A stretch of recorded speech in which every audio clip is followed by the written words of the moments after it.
à la veille de la célébration de la Journée internationale pour le soutien aux victimes de la torture tenue le 26 juin dernier, Claude Amegan, le président du collectif des associations contre l'impunité au Togo, CACIT, et Marcus Dakla, chargé du monitoring et du suivi des mécanismes des droits de l'homme au CACIT, ont fait leur passage à une radio de la capitale.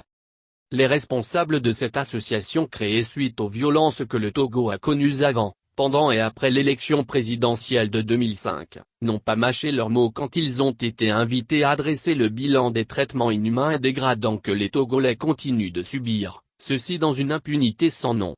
Des malades en prison, des personnes soumises à la question juste pour leur soutirer des aveux qui n'en sont pas, des tortionnaires promus et galonnés, des conditions de détention dans une prison civile de Lomé impropres à la survie humaine. Voilà autant de déplorables constats dressés par messieurs Claude Amegan et Marcus Dakla.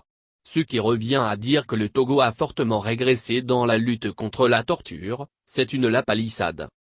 Le Togo a pourtant ratifié plusieurs instruments internationaux de lutte contre la torture, y compris la Convention des Nations Unies contre la torture et autres peines ou traitements cruels, inhumains ou dégradants, entrée en vigueur depuis le 26 juin 1987.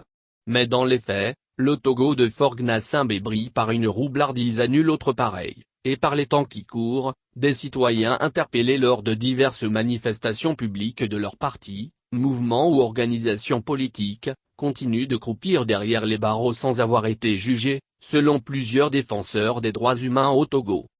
Des rapports font état de la mort de certains de ces victimes qui avant de passer la vie à trépas, ont subi bien des traitements inhumains et dégradants.